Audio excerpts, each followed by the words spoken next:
So, tonight's author is L.M. Elliott. Laura was an award-winning senior writer with the Washingtonian magazine for 20 years before becoming a New York Times bestselling author of historical and biographical novels. Three-time finalist for the National Magazine Award and winner of multiple Dateline Awards, Laura focused primarily on women's issues, which we fully support. Her groundbreaking profile of a domestic violence survivor and wife of a high-level federal government employee was before the O.J. Simpson trial and one of the first reports to reveal and discuss white-collar violence against women and the psychological/emotional control intrinsic to the abuse. The article grew into a nonfiction book, Shattered Dreams, and a TV movie starring Lindsay Wagner.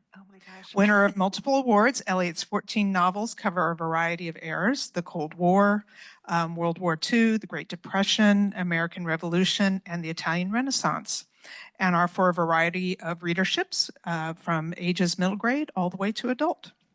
And she holds a BA from Wake Forest University and an MA in journalism from UNC Chapel Hill. And with that, I'm going to turn the floor over to you. Thank you.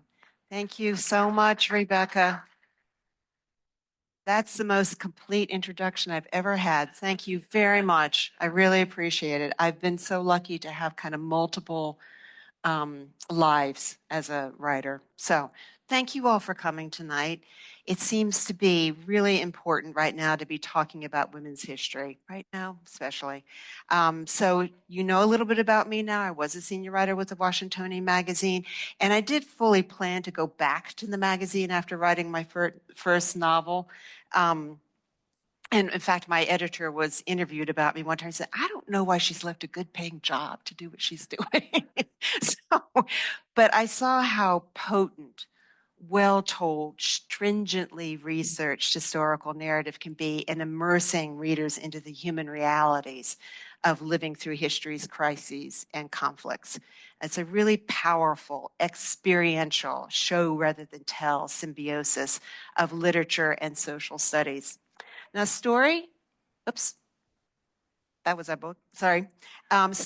always been how we've made sense of ourselves, all the way back to Homer.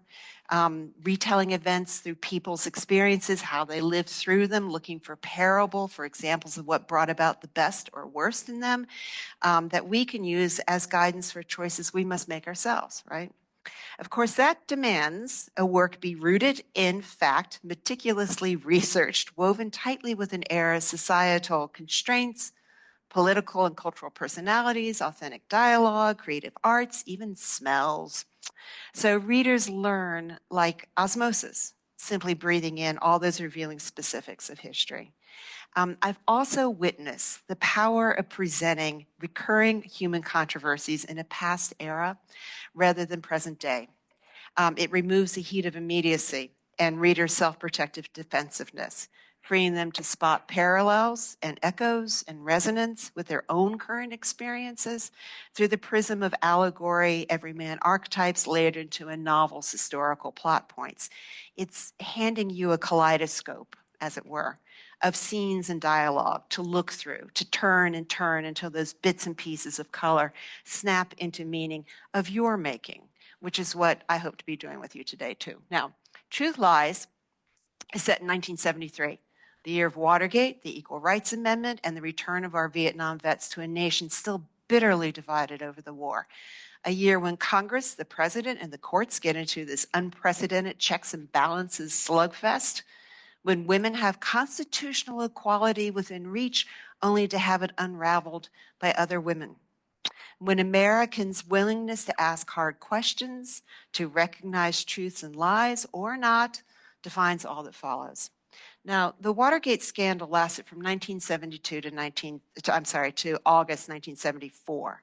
I zoom in on 1973 because that's the year Senate hearings unearthed one shocking revelation after another about the break-in, the Nixon campaign's dirty tricks, his thirst for retribution, enemies lists, weaponizing the FBI, hush money payments, promised pardons, threats, destruction of evidence, gifting me stunning witness testimony and courtroom-style drama to use as a novel's factual spine.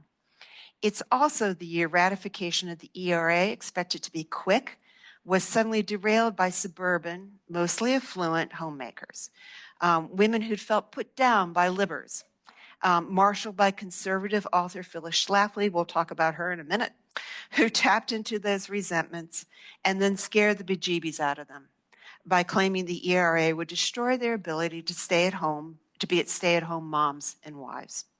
1973 was also only the second year young women were allowed to be Capitol Hill pages. There are just a handful of them in the Senate. So whether they intended to be or not, those young female pages were symbols for women's liberation, who also happened to witness firsthand those Watergate hearings. That meant, this is a bugaboo for me, that meant that I could authentically and plausibly explore both political groundswells through a fictional female page, who I make an 18-year-old Republican named Patty. Her own arc of growth and self-examination reflects the nation's as she comes to question everything she's previously believed about the president, politics, her parents, her boyfriend, her own definition of womanhood. Asking what's truth versus lies versus politics is normal versus gaslighting.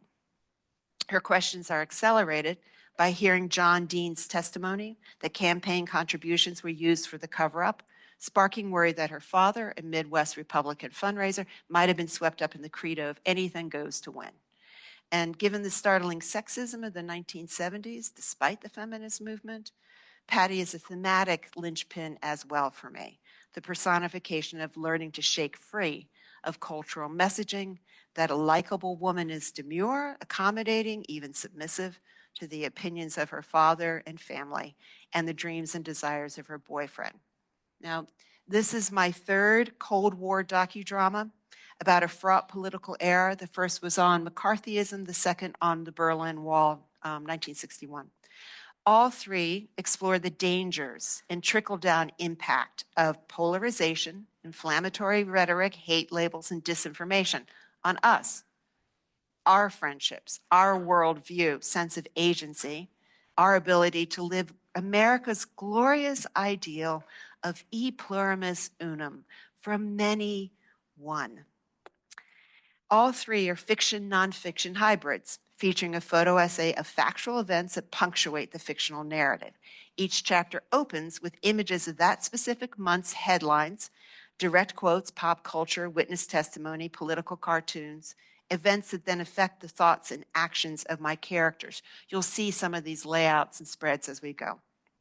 My purpose in using that unique format is to offer what I hope is a compelling story for you all, but also a distilled, evocative synopsis of a pivotal year in our history.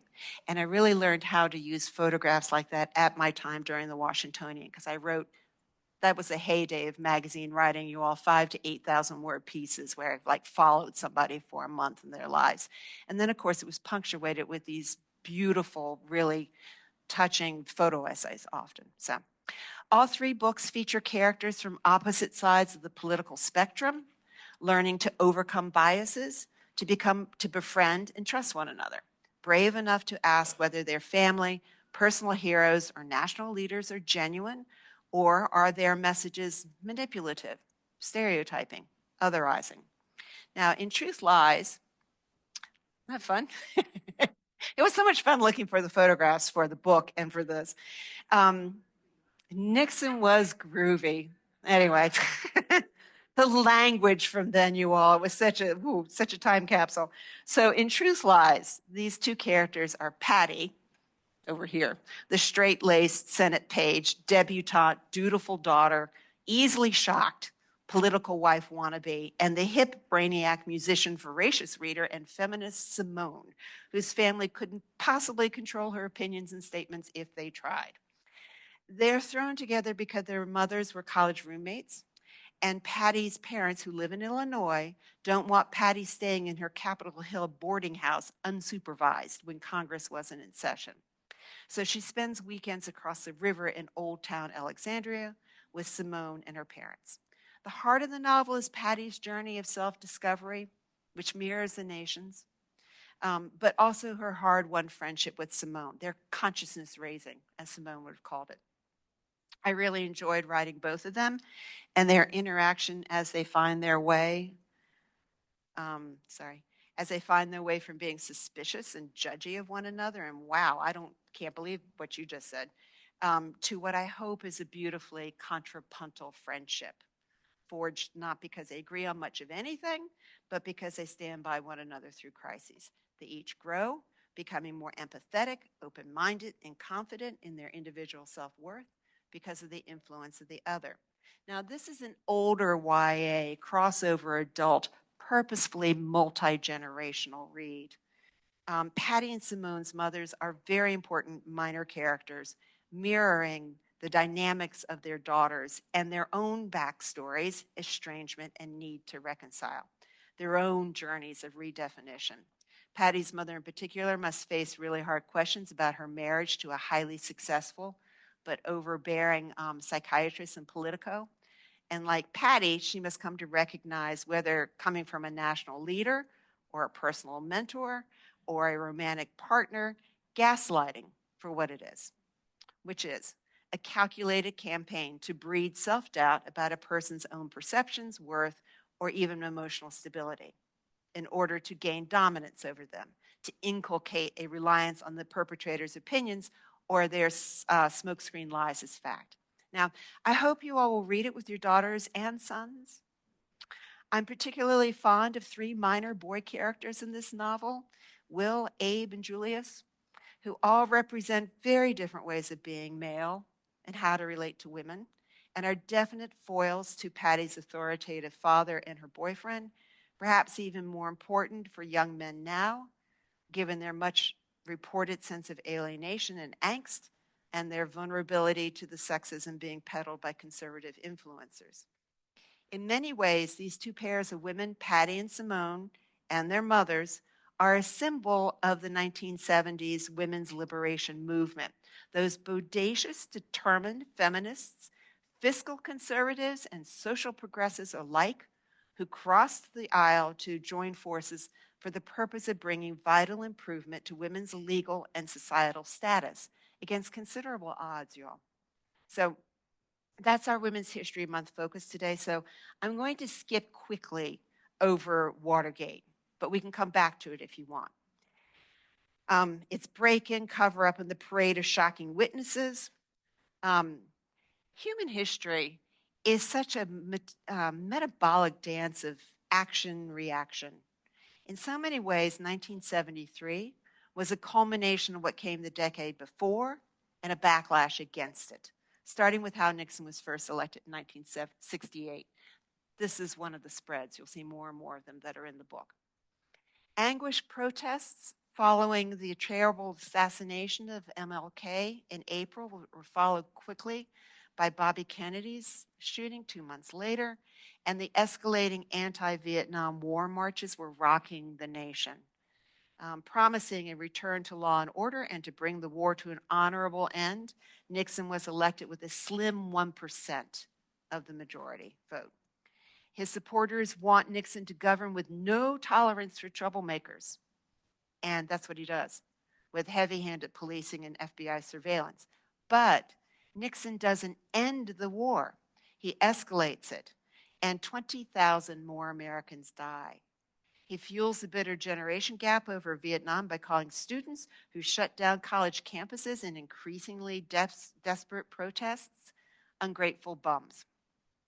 Now, that brings about the heartbreaking tragedy of Kent State, when the National Guard fired into a crowd of students, killing 4 and injuring 9, which then spawned even more protests across the country, including New York City, where construction workers, incensed by disloyal longhairs, attacked the students with crowbars and 2x4s, egged on by Wall Street onlookers, while police mostly just stood and watched.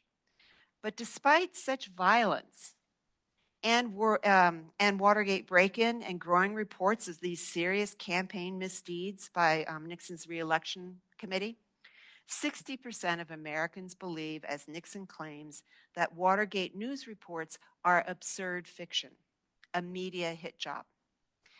America re-elects him in a landslide. largely because of voters like the hard hat rioters, whom Nixon dubbed the long-suffering, hard-working, silent majority. Playing to their, I can see some of y'all who have lived through this. Here's a nodding your heads. It'll all come back to you. Playing to their sense of being left behind, of being disrespected by the civil rights movement, women's liberation, draft dodging hippies, and traditionally Democrats, they switch party and vote for Nixon in overwhelming numbers, despite the fact most young men dying in Vietnam are their sons. Truth eventually works in Watergate because the courts allowed us to hear evidence and we actually listened. And Nixon will resign under pressure from fellow Republicans led by ultra-conservative Senator Barry Goldwater, who bluntly said there are only so many lives you can take. Of course, it took a lot to get there. There were courageous witnesses, tenacious judges, Americans willing to ask questions, a pair of intrepid reporters, and some very strong women, smart. Woodward and Bernstein, the two tenacious reporters who broke the Watergate story, are now legend. But it's fair to say that the country may never have known the full truth of Watergate had it not been for their publisher, Katharine Graham, who braved the ire of a president known to be extremely vindictive about screwing his enemies, his words, and the very personal and vile threat his former attorney general made about her. She'd already stood up to the White House before, printing the Pentagon Papers' damning report on the war. But that was a more clear-cut risk, standing up for the First Amendment rights. Watergate was murky, disconnected, not picked up by other papers at all at first, and seemed so implausible that few people believed the facts. So the Post and Graham were overwhelmingly denounced. Once Nixon was reelected, he told the FCC to hold up licensing renewals for her TV stations. In retribution, a move that sent the stock market value of the Post company plummeting. But Graham held her ground. And her mettle is even more impressive, y'all, considering that she'd only inherited the reins of her family's newspaper a few years earlier, after the death of her husband, whom her father had appointed publisher over her. All right, we're going to skip ahead through this stuff, but we can come back. Okay. 30-year-old Jill Wine-Banks was the only female lawyer on the Watergate special prosecutor staff. But it was her savvy witness examination that caught Nixon's secretary, Rosemary Woods, in a jaw-dropping lie about an 18-and-a-half-minute erasure. She knows it, the Rosemary stretch. In one of his taped Oval Office subpoenaed tapes, right? That moment changed everything. In what became known as the Rosemary stretch, I used to do it, as Woods claims she accidentally damaged the recording while she was transcribing it, that she reached to the far end of the desk to answer her phone, pushing the record button down here without realizing it, and leaving her foot on the tape machine's pedal while she talked for 20 minutes, right? Now, when Wine-Banks asked Rosemary to demonstrate, it became painfully clear there was no way that this petite little secretary could possibly stretch that far or hold down a pedal for that long. It was such a Perry Mason moment that this is like old time stuff. Like all the reporters got up and raced out of the courtroom to a bank of telephones to call their newsrooms. Today, she's a co-host of the Sisters-in-Law podcast, which is really good, you all, if you want to listen to it. She recounts in her book, The Watergate Girl, which is good. And by the way, Katharine Graham has a beautiful memoir, if you're interested in it. She described what it was like to be described by the press in that pivotal moment in history, not by her shrewd legal expertise, but as the mini-skirted bombshell who brought down the president's secretary. Her home was burglarized twice during her stint as a Watergate prosecutor. The second time after Woods' testimony, the police called in the FBI, and the agents informed Wine-Banks that they could tell that a bug had been removed from her telephone during that second break-in. I've discovered, sadly, many people don't know what the ERA is. So, here are the ERA's simple 24 words. Equality of rights under the law shall not be denied or abridged by the United States or by any state on account of sex. First introduced to Congress in 1923, right after the women were given the vote, the ERA languished for decades, but by 1970, the women's movement had gained real political traction, led by feminists like authors Betty Friedan and Gloria Steinem, Congresswoman battling Bella Abzug, and Shirley Chisholm, and the voting rights leader Fannie Lou Hamer. On the 50th anniversary, they were smart, you guys, about how they did their protests. On the 50th anniversary of the 19th Amendment's passage, women flooded the streets for a nationwide women's strike for equality. In New York City, 50,000 women shut down Fifth Avenue, demanding equal opportunities in education and employment, subsidized childcare, and legal access to abortion. Homemakers joined in as well, refusing to clean or cook that day. As never before, women across the country seem united. Now, writing the success of that march, this Congresswoman, Martha Griffiths, who people don't know enough about, managed to wrest the ERA out of the House Judiciary Committee, which had refused to even hold hearings on it for decades. She used this rarely tried procedural tactic, a discharge petition, to force it out onto the floor. Now, despite being only one of only 12 females out of 435 House members, Griffith managed to cajole the needed majority of signatures, helped by Republican Minority Leader Gerald Ford. The House adopted it with a resounding 354 to 24. Now, I have to add this, as you all are nodding everything, I was going to skip over it, but in a backhanded compliment typical of the time, The Guardian attributed the ERA's passage to Griffith's, quote, implacable determination, a lawyer's grasp of procedural niceties, and a tongue like a blacksmith's rasp. Anyway, 5 months later, on Saturday is the anniversary, March 22nd, 1972, the all-male Senate adopted the ERA 84 to 8. Do you guys remember Strom Thurmond? Even he voted for it, happily.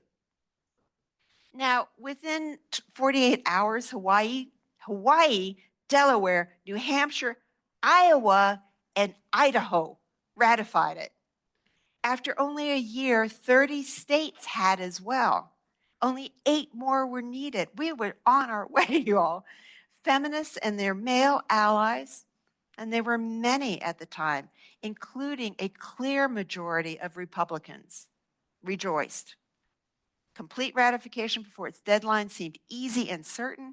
Finally, American women would have universal protection of rights rather than having to pick off discriminatory practices one at a time, lawsuit by expensive lawsuit. No anti-woman administration or Congress could be elected and start rescinding women's rights.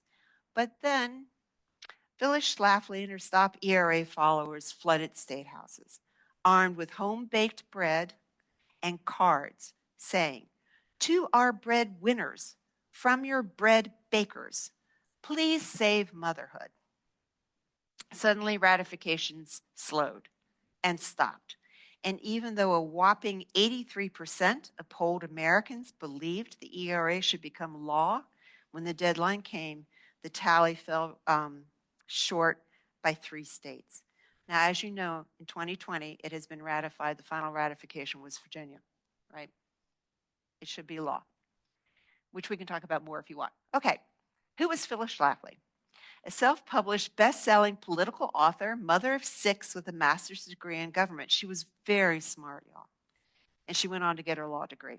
She ran for Congress and lost 3 times before deciding to mastermind a crusade against the recently adopted ERA, turning feminism into kind of a visceral debate about gender roles and family values. a culture war that somehow women having autonomy destroys the American family, that we're still in many ways grappling with. She played on homemakers' fears, that saying that under the ERA, husbands would no longer be expected by the government or courts to financially support them or their children, that wives would be required to produce 50% of a family's income, forced out of their homes to find work, denied their choice of being stay-at-home moms, drafted, forced to share a foxhole, a jail cell, a bathroom with men. Schlafly said, American women never had it so good. Why should we lower ourselves to equal rights when we already have the status of special privilege? So the stop in that slogan stands for stop taking our privileges. Now, she's a maven of catchy quips. She was very smart. Schlafly was booked frequently on talk shows, either alone or paired with a feminist to defend the ERA. Often the hosts and her debaters were kind of totally flummoxed by Schlafly's rapid-fire hyperbole, disdain for libers, and pronouncements backed by bogus sources. They got bogged down in trying to fact-check her rather than stating their own arguments, or they took the bait of her taunts. As did author Betty Friedan, who unfortunately called Schlafly an Uncle Tom in the reaction to the insinuation that she, Friedan, was just an unhappy divorcee, which of course quickly spread. The media loved a catfight. Eventually, Schlafly joins forces with the growing pro-life groups formed in backlash to Roe. Together, they morphed into the anti-ERA, pro-life groups. Anti-ERA, anti-choice, moral majority that elected Ronald Reagan, the first president to ever oppose the ERA. Now, I must say that my deep dive back into the 1970s, the way people talked to and about women was pretty disturbing. It's a vivid reminder of some unpleasant moments I had as a young reporter in the early 80s, and that the 1970s chauvinism was both the continuation of long-held sexism, but also a backlash against the momentum of second-wave feminist demand for equal opportunities, just as today feels perhaps a backlash against DEI, and perhaps more ominously the Me Too reckoning. There's a noticeable echo in J.D. Vance's criticism of childless cat ladies who want to make the rest of the country miserable too. His statement that women should stay in abusive marriages no matter what, to Schlafly's damnation of, quote, sharp-tongued, whining, unmarried women sowing seeds of discontent. Her assertion that rape couldn't happen in a marriage, that once a woman said, I do, her consent was tacit. The sense that women staying home is the only or best way to protect the American family, and that a husband should be and could be the sole and sufficient breadwinner of a family, which honestly is a concept that was outdated even in 1973. As early as a decade before, when the 1963 publication of Betty Friedan's eye-opening manifesto, The Feminine Mystique, kick-started women's lib, the traditional American family of cookie baking at-home mommies, cocktail prepared and waiting for hubby when he got home, and 2.5 children was a myth. Statistically, nearly half of all women in the United States were already working outside the home to help pay the mortgage and buy eggs, but set up, as Friedan wrote, to feel they were betraying their femininity, undermining their husband's masculinity, and neglecting their children by daring to work for money at all, no matter how much it was needed. Now, it's hard to describe how threatening a woman in a miniskirt, having a choice, having an opinion, being happily single, and wanting a career seemed to be in 1973. What a dichotomy there was in pop culture and society of the ideal woman being diffident and pleasing, knowing how to make clever things out of sheets and towels. You won't believe the things you can make with sheets and towels. Versus the yearning for self-determination that Stein and Friedan and Nora Ephron described in their groundbreaking writing on before taboo subjects like body imagery and intimacy. In 1973, all rape was still considered an act of passion, a boys will be boys thing. It was not yet recognized as a violent assault, a crime, which was an argument the National Organization for Women, NOW, was starting to vehemently make and the legal community was beginning to listen to. In one scene, Patty and Simone compare what they've read in Ladies' Home Journal, Esquire, and Ms. Magazine. Patty feels uneasy after reading this profile on Marilyn Monroe, quote, Hollywood's tragic angel of sex, whom Norman Mailer describes as being like a Stradivarius, an instrument legendary for its responsiveness to a player's touch, a woman who, quote, inspires all manner of dreams in a man, fulfilling them with a whispery voice and a smile that promised, take me. Now, reading all that, the question of consent is a definite theme in the book. From the democratic principle of the consent of the governed, this country is ours, you all. Don't forget. To our relationships, conversations, societal expectations, and intimacy, Patty's arc of growth includes learning that a healthy relationship is between equals.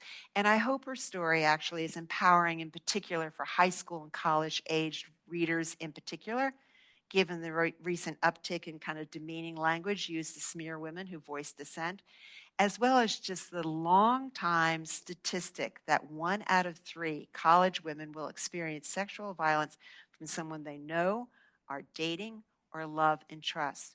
If you're interested, if you have young people in your lives, or you're a teacher and wants to talk with people using the book as a springboard, I posted on my website a guide to talking about sexism, misogyny, and gender-based violence. Now, to the rather amazing things feminists managed to achieve in the 1970s, when we were only 4% of lawyers and only 3% of elected and appointed jobs. 16 out of 535 members of Congress, y'all. Okay? It's only 50 years ago. Sarah Weddington was only 26 years old when she stood in front of the all-male Supreme Court to argue Roe v. Wade. In a 7-2 decision, the justices agreed with her argument that the 14th Amendment's due process clause, no state shall deprive any person of life, liberty, or property without due process of law, implies the right to privacy, and in a free society, meaningful liberty requires broad application. Now, here's the lay of the land for women in 1973. You ready? The pill had only been legal for married women for 8 years since the 1965 Griswold Supreme Court decision. For a single woman, only 1 year since 1972. Only a few states trusted women's judgment enough to allow them on juries. Hotels wouldn't page women in lobbies, even at the National Women's Political Convention, because of the assumption only call girls would be paged. It was accepted business practice for women to be fired from their jobs as soon as they married, and definitely when they were pregnant, which was totally legal until 1978. UVA didn't admit female undergrads until 1969. 4 years, I know that because my daddy really wanted me to go there. 4 years later, in 1973, women still only were 450 out of 6,000 students. Newsweek didn't allow women to be writers, only anonymous researchers for male reporters until 1970, and then only after female employees filed an EEOC complaint. There's a pretty good docudrama series about that called Good Girls Revolt. Now, women could not obtain a credit card without her hubby or daddy co-signing. Amex made the mistake of denying Congresswoman Battling Bella Abzug one unless her husband co-signed. She promptly introduced the Equal Credit Opportunity Act. And after concerted feminist lobbying, the U.S. printing office included Ms. on U.S. forms, allowing women to ID themselves for the first time without reference to their marital status. The National Organization for Women wins the Supreme Court decision that sex-segregated ads, female wanted clerical, male wanted management, was discriminatory. At the same time, Frontier Airlines hired the first female commercial airline pilot. The industry at large continued to market flight attendants as sky bunnies. Stewardesses were required to wear revealing uniforms like hot pants and go-go boots, be a certain weight, age, and single. One airline even required its hostesses to kiss male passengers as they left the plane on the cheek. Yeah. While another ran ads featuring pretty stewardesses with suggestive double entendre taglines like, "I'm Cheryl, fly me." I see you all mouthing it. In 1973, though, flight attendants began to organize against being marketed, in their words, as sex objects, and they get it changed. ACLU Director Ruth Bader Ginsburg argued her first Supreme Court case, representing Air Force Lieutenant Sharon Frontiera, who's over here, who'd been denied the military standard housing allowance and her husband the spousal benefits that wives automatically received. Frontiera had gone to the pay office thinking it was just an administrative boo-boo, but was told, and she quotes, "I should be glad I was in the Air Force at all. Nice girls don't make demands, don't cause trouble." Now, Ginsburg argued that discrimination based on sex, quote, "assumes that all women are preoccupied with home and children. Such practices keep women in their place, a place inferior to that occupied by men in our society." Now also sued Little League for sex discrimination when 11-year-old girl was forced off her Hoboken team. New York, I couldn't find a picture of this judge. New York Judge Sylvia Pressler ruled girls must be allowed to try out, adding, "The sooner little boys begin to realize that little girls are equal, the closer they will be to better mental health." But here's a case in point of why women wanted the universal protection of the ERA, not having to undo discrimination through a lawsuit. Because while this case snaked its way through the courts, the plaintiff, Maria Pepe, who had been really devastated that she had been forced off, not by her friends on the team, but by an opposing team that complained about her, she aged out of Little League. Congresswoman Yvonne Burke up here was not only one of the first Black congresswomen, she was also the first member of Congress to give birth while in office. There were other bodacious women bringing about change to their personal actions, like Penny Chinnery, previously dismissed as a mere housewife dabbling in her father's horse breeding business. She stuns the nation when her thoroughbred Secretariat becomes the first Triple Crown winner in 25 years. The race is a scene in the book. I had so much fun writing it. People watching it. Simone's family. Helen Reddy's I Am Woman. By the way, I have a playlist, you all, on my website. It was so much fun to cull all this music from 1973, so please listen to it. Helen Reddy's I Am Woman became the first explicitly feminist gold record.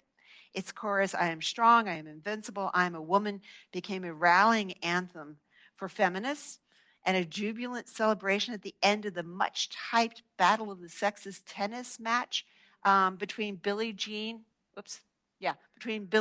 and Bobby Riggs.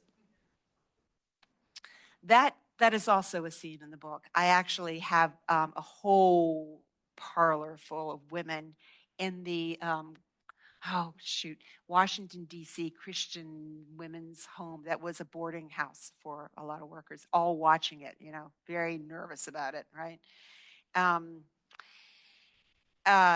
It was such a gutsy, all or nothing move. Tennis star Billie Jean King accepting that challenge from the self-proclaimed male chauvinist pig, Bobby Riggs, for this nationally televised battle of the sexes. He was a consummate hustler, Riggs, a great player. He had whipped up publicity with statements like, kind of tongue-in-cheek, I want to prove that women don't belong in the same court as a man. Don't get me wrong, I'm a big lover of women in the bedroom and in the kitchen. But these days, they want to be everywhere. This is Custer's last stand, the lobber versus the liber. He was mainly joking, but a lot of men took up the cry with great seriousness and hoopla. Can you see this? Are you tired of backtalk? Sign here for husband's liberation, right? Now, 90 million Americans watched that showdown on TV. As commentator Howard Cosell commented on King's dress, her hair, if she just let it grow out, she might be pretty enough to have a Hollywood screen test, he mused, to wow, she's walking back to the baseline more like a male than a female after she sent a real zinger across the net. King wins 6-4, 6-3, 6-3. Actress Mary Tyler Moore legitimizes working women through her character, Mary Richards. I don't know if you all watched the Mary Tyler Moore show. Yeah. This 30-something independently minded, happily single producer in a Minneapolis newsroom. It was such a huge, cultural sea change when her show displaced in Emmy Awards the long popular All in the Family, which featured Archie Bunker and his, long-suffering ditzy wife. Now, I'd like to end on a less remembered lioness. Thanks to watching Mrs. America, which is a Hulu docudrama about Schlafly, starring Cate Blanchett, I learned about Jill Ruckelshaus, who was this moderate Republican, speechwriter, and eloquent advocate for the ERA and reproductive rights. She co-founded the bipartisan National Women's Political Caucus with Democrat Gloria Steinem, among others, to help women run for office. She was a mother of 5 with a postgraduate degree from Harvard. Jill became the most unimpeachable voice against Schlafly's claims. She actually worked in Nixon's White House. Tasks, Nixon supported the ERA, you all. The Republicans supported the ERA. He tasked her with increasing the minuscule number of women in government-appointed jobs. But it was a position she had to give up, though, after Nixon fired her deputy attorney general husband during the infamous Saturday Night Massacre, which, we can go back to talk to if you want. Jill became this connecting linchpin for me, Watergate with feminism. And because her Washington suburbs kitchen was indeed a gathering spot for NWPC strategizing, traditional homemakers and working moms, which is how Patty's godmother could plausibly meet Jill and get involved in supporting the ERA. Jill became this never seen but really wonderful influence on my characters. In a 1972 article about the groundbreaking and influential presence of female delegates at the Republican National Convention, Time magazine described her as a soft-spoken woman. The Republicans' answer to Gloria Steinem, one gets a sense such comments that she was pert and pretty, had Windex blue eyes, an ability to charm naysayers, and was the, quote, antithesis of a noisy liber, annoyed her, but that she tolerated them to get the job done. Why bother poking a pig, she recently said, adding in her lifelong support of that very American tenet of debate and coalition, of varying thought and personalities and perspectives. I found noisy voices and agitation were needed to start the conversation and quieter ones to bring consensus. I had the enormous honor and pleasure of interviewing Jill Ruckelshaus for this book. And honestly, I'm not sure I would have known how to have written it without her. She's in her 90s now. Was incredibly generous with her time and her wisdom, hard won from these 50 years of advocating. Her enduring hope is in the power of women uniting across the aisle for common good. It's palpable and infectious. She really infused me with a lot of hope and determination. In 1973, faced with growing anti-ERA forces, Jill spoke to NWPC gathering and urged what women have now learned the hard way past Dobbs, that tweets, impassioned Oscar speeches, and cultural representation are great, but do not have the same power as voting or pro-women butts in legislative seats. It's certainly better than in 1973, but today women only make up 28% of Congress, and an alarming number of women voters just stayed home this past election. Jill's call nearly 50 years ago still rings loud and clear. Sisters, we are all here because we are committed to an idea that is much larger than ourselves or the length of our lifetimes. We want America to understand what it is to be raised female, where we have met the government and it is not us. Somebody's making laws in this country that affects our legal rights, even our basic right to control our own bodies, and there are not enough of us among those somebodies. Run for office. Vote. Activate. Give me the sadder but wiser girl, she quipped, who's learned, and sadder but wiser girl, who's learned from mistakes and defeat, regathered herself and her sisters, and fought on. She'd be fiercer and better armed. And you all probably know this quote from Eleanor Roosevelt, who herself achieved so much while subject to some of the nastiest attacks ever hurled at a first lady. A woman is like a tea bag. You'll never know how strong it is until it's in hot water. And you all, these women of 1973, they were a strong brew. Thank you.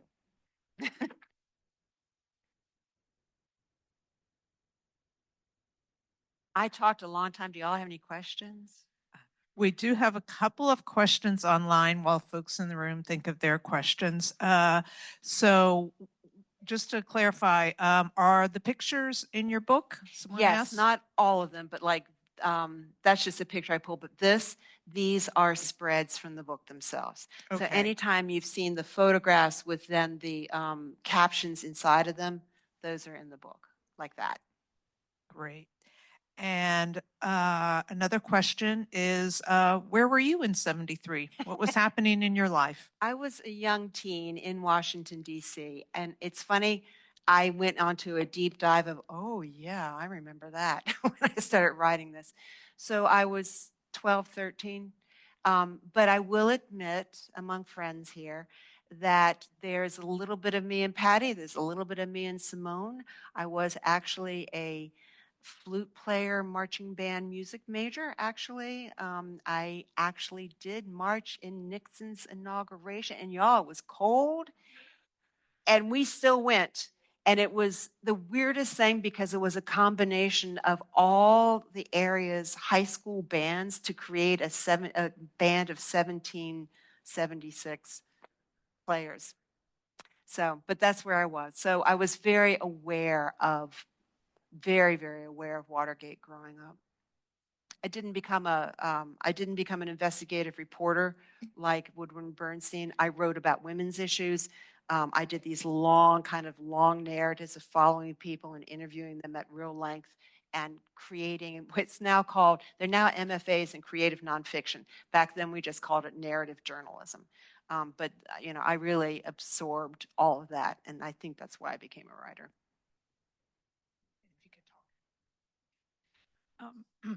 Okay. We've had two previous female candidates for president. Do you think we'll ever see a female president? I sure hope so. And I'm going to hang on to that. You make me tear up actually as I'm saying that, because I'm sure, men, forgive me. This is my beautiful son, by the way, who is a great feminist. This last election was hard just because of the hope, right? And that finally we were there. Yes, I think so. I think so. I may be very old when it happens. I don't think it will happen soon. But I think the thing that I hope that people will take away from this book is that women are so strong when they work together. And we don't have to agree on everything, just certain things, right? And agree to disagree. That's what America is all about, you guys. We were, founded on debate. And one of the things really our revolution, what was so revolutionary about our revolution is that we were suddenly told that we had the intrinsic ability to think for ourselves.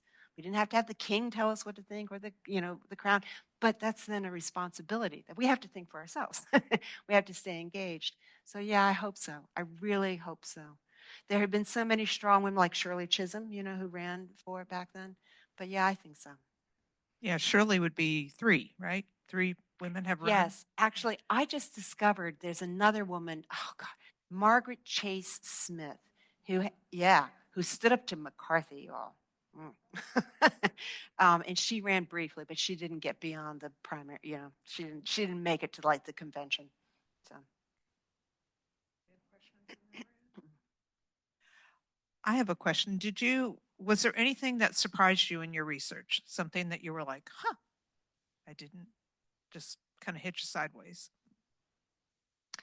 I think, yeah,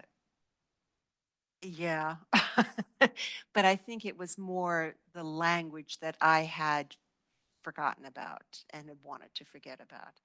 Um, Also, I was really, Watergate seems tame now, you guys, but if you go back to certain parts of Watergate, I mean, the idea that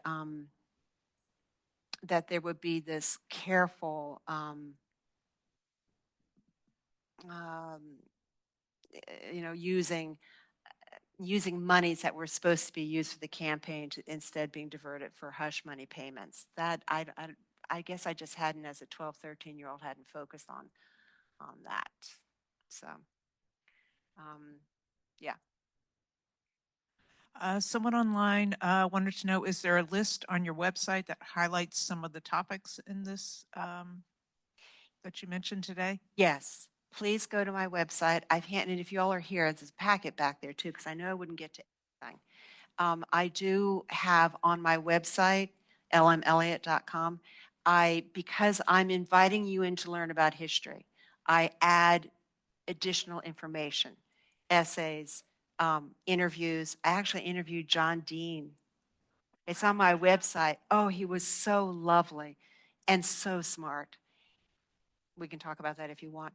So all those things are on my website with recommended book reading, everything. Yeah.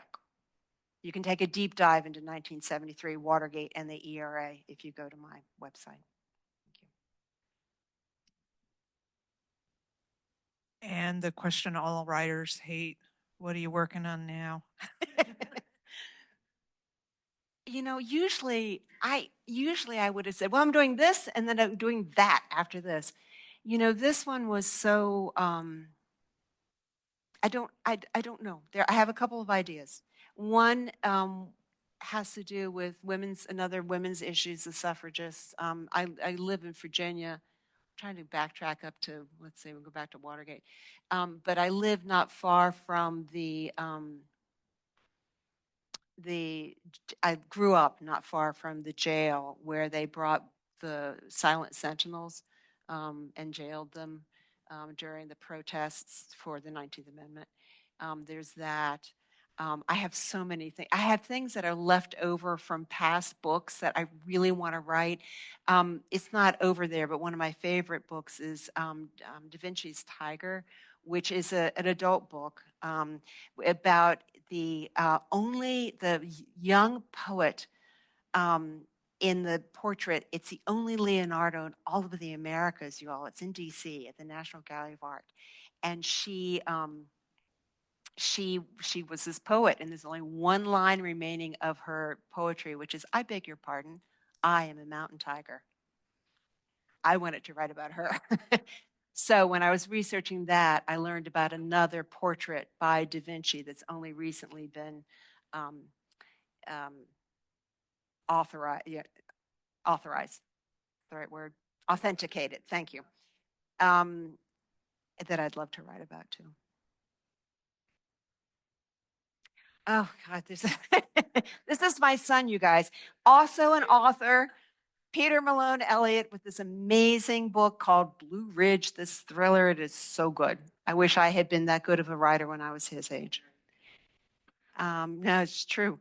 Yeah, there's also, this is something that I wouldn't have done before, but there's this woman in Scotland who managed to hold a fort, hold her castle when she was there by herself, and she was this young woman, and she stood up to, she evidently was an archer, and she would do things like after the bombardment of the day, she would go out with a handkerchief and dust the ramparts just as if they were just dirtying up her.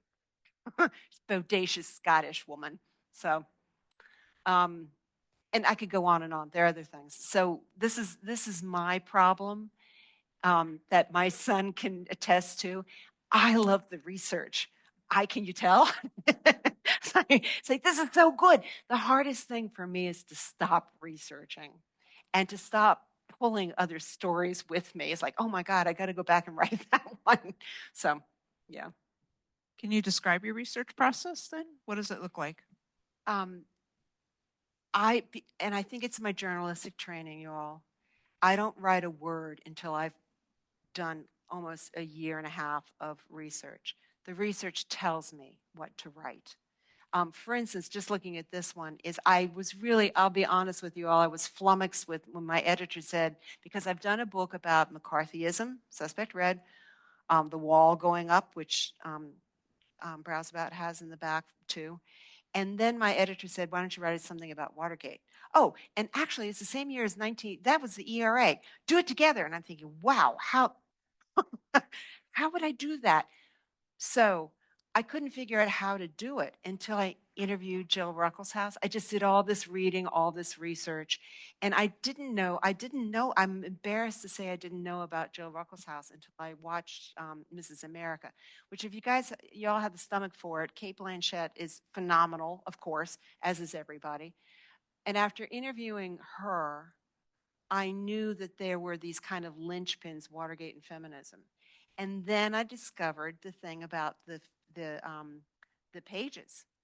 And I was like, but it's not until I found that in research that I knew, that makes it plausible, that makes it authentic, that makes it, legitimate, and then I can write. So when you've got that much research down, how hard is it to edit then? It is so hard. It is so hard. And my son helps me a lot with that. And part of the reason why I ended up doing these photo essays is when I did the McCarthy book, it's about, a very fraught political era with a lot of politics that are hard to explain. And you don't want to do, the death of historical fiction is info dump, where you're riding along and then you want to try to explain the way things go.